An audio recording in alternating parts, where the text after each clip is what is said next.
Hello বন্ধুরা, কেমন আছেন সবাই?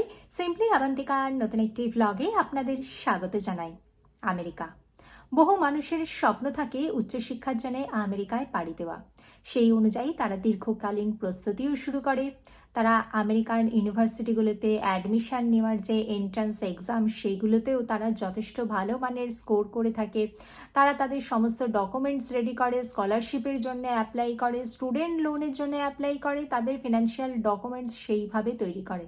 কিন্তু তা সত্ত্বেও অনেক সময়তেই শোনা যায়, বিশেষত বর্তমানে 2025 সালে দাঁড়িয়ে শোনা যাচ্ছে যে F1 ভিসা বা স্টুডেন্ট ভিসার রিজেকশনের হার ভীষণভাবে বেড়ে গেছে। বহু স্টুডেন্ট ভিসা ইন্টারভিউতে যাওয়ার পরেতে তাদের ভিসা রিজেক্ট হয়ে যাচ্ছে। কী কারণে এই বিপুল সংখ্যক স্টুডেন্ট ভিসা রিজেক্ট হয়ে যাচ্ছে, আসুন এই ভিডিওর মাধ্যমে জেনে নেওয়া যাক।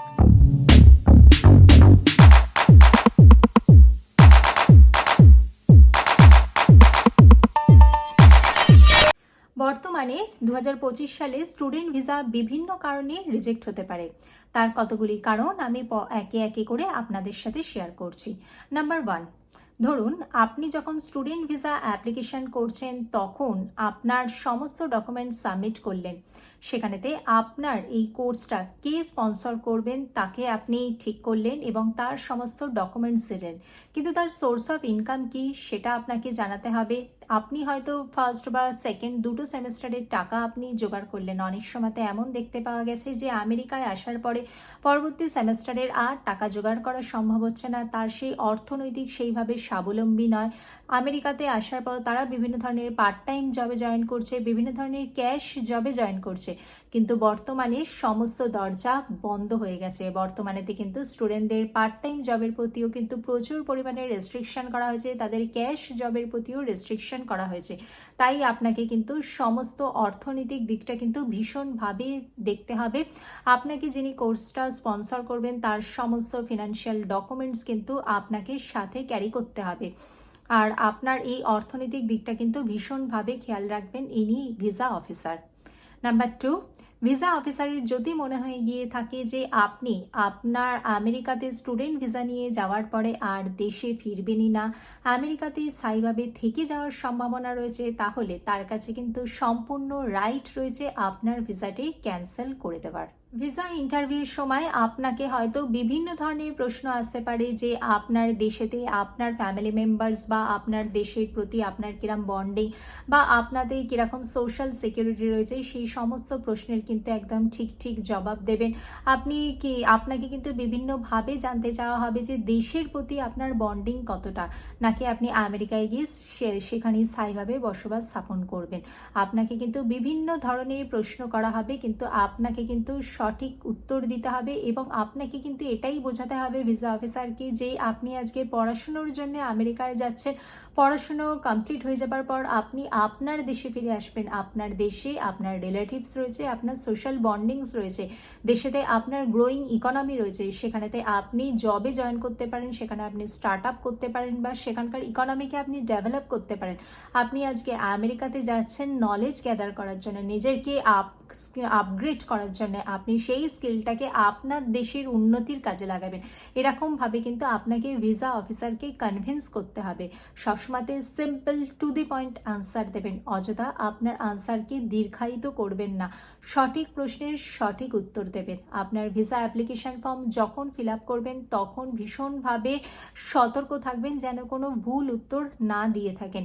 আপনার যদি পাসপোর্ট কখনো হারিয়ে গিয়ে থাকে বা আপনি কোন মেল আইডি ইউজ করছেন বা আপনি কোন সোশ্যাল মিডিয়া অ্যাকাউন্ট ইউজ করছেন, সমস্ত ঠিকভাবে আপনাকে কিন্তু ফিল আপ করতে হবে। এরপরে আসছি আপনার সোশ্যাল মিডিয়া। আপনার সোশ্যাল মিডিয়াতে এমন কোনো ধরনের পোস্ট করবেন না যা থেকে পরবর্তীকালে বিতর্ক ছড়াতে পারে বা দেশীয় নিরাপত্তায় আঘাত লাগতে পারে। আপনি এমন কোনো গ্রুপে জয়েন করবেন না। লাস্ট 2 বছর ধরে আপনার সোশ্যাল মিডিয়া অ্যাকাউন্টকে যথেষ্টভাবে একদম নিট অ্যান্ড ক্লিন রাখবেন। মানে কোনো বিতর্কিত পোস্ট, বিতর্কিত গ্রুপে জয়েন বা কোথাও জায়গায় কোনো কমেন্ট বা কিছু একদমই করবেন না। আপনার লাগেজে যেন কোনো বিতর্কিত লিফলেট বা বিতর্কিত বই বা বিতর্কিত কোনো পোস্ট আপনার ল্যাপটপ মোবাইলে যেন না থেকে থাকে। এইসব ব্যাপারেও কিন্তু ভীষণভাবে কিন্তু আপনাকে সতর্ক থাকতে হবে। আপনার ক্রাইম রেকর্ডস ক্লিয়ার রাখতে হবে অবশ্যই।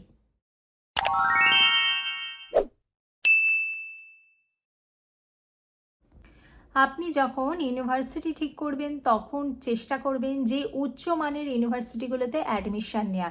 যদি আপনি মাঝারি বা নিম্নমানের কোনো ইউনিভার্সিটিতে অ্যাডমিশন নিয়ে থাকেন তাহলে ভিসা অফিসারের মনে প্রশ্ন আসতেই পারে যে সেই মানের ইউনিভার্সিটি তো আপনার দেশেই রয়েছে, তাহলে আপনি কেন আপনার দেশ ছেড়ে আজকে আমেরিকাতে গিয়ে পড়াশুনো করছেন।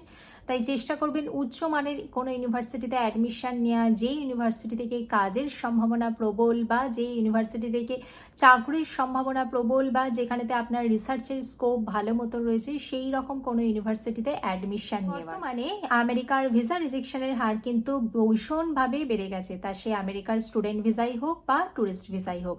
আমেরিকাতে যে সমস্ত ইউনিভার্সিটিগুলো রয়েছে সেই সমস্ত ইউনিভার্সিটিগুলোতে ইন্টারন্যাশনাল স্টুডেন্টদের সংখ্যা কিন্তু প্রচুর। তার মধ্যে কিন্তু আমাদের বঙ্গদেশেরও কিন্তু বহু সংখ্যক স্টুডেন্ট দেখতে পাওয়া যায়। বর্তমানে আমেরিকার ভিসা অফিসারদের কাছে একটি বিশেষ ক্ষমতা দেওয়া হয়েছে, যার ফলে তারা কিন্তু যে কোনো ভিসা ক্যান্সেলের অধিকারী হয়ে থাকে। এর ফলে কিন্তু বর্তমানেতে ভিসা অফিসারদের কোনো কিছু কারণে বিন্দু মাত্র সন্দেহ হলেই কিন্তু তারা ভিসা রিজেক্ট করে দিচ্ছে। এতদিন পর্যন্ত যে সমস্ত ইন্টারন্যাশনাল স্টুডেন্টরা আমেরিকাতে পড়াশোনা করতেন F1 ভিসায়, তারা তাদের পড়াশোনা কমপ্লিট হওয়ার পর ওপিটি বা অপশনাল প্র্যাকটিক্যাল ট্রেনিংয়ের সুযোগ পেতেন। সেই সময়তে তারা কোনো জবে জয়েন করতে পারতেন বা কোনো জায়গায় ইন্টারভিউ দিতে পারতেন এবং তারা ওয়ার্কিং এক্সপিরিয়েন্স তারা কিন্তু গ্যাদার করতেন। সেই সময়তে তারা তাদের স্টুডেন্ট ভিসাকে H1B ভিসাতে তারা কনভার্টও করে নিতেন। কিন্তু বর্তমানেতে একটি বিল প্রপোজ করা হয়েছে, যার ফলে কিন্তু ওপিটিটাই কিন্তু পরবর্তীকালে তার ওপিটির ভবিষ্যৎ নিয়েই কিন্তু একটি জিজ্ঞাসা চিহ্ন দেখতে পাওয়া গেছে। তার ফলে কিন্তু আমেরিকা প্রবাসী, আমেরিকাতে যারা ইন্টারন্যাশনাল স্টুডেন্ট যারা পড়াশুনো করছেন তাদের ভবিষ্যৎ নিয়ে কিন্তু যথেষ্ট চিন্তাশীল। এমন অনেক স্টুডেন্ট রয়েছেন যারা বর্তমানেতে তাদের ভবিষ্যৎ আমেরিকার পরিবর্তে কানাডা, জার্মানি মতো দেশকে বা ইউরোপের বিভিন্ন দেশকে হয়তো সিলেক্ট করছেন, কারণ সেখানেতে সহজ ভিসা প্রসেস বা সেখানেতে সহজভাবে কাজের সুযোগ পাওয়ার জন্যে। আজকে আমি এই ভিডিওর মাধ্যমে আমেরিকাতে বর্তমানে স্টুডেন্টদের অবস্থা, ভিসা সংক্রান্ত সমস্যা এবং ভিসার পরবর্তীকালীন সমস্যা সম্পর্কে কিছু কথা আপনাদের সাথে শেয়ার করলাম।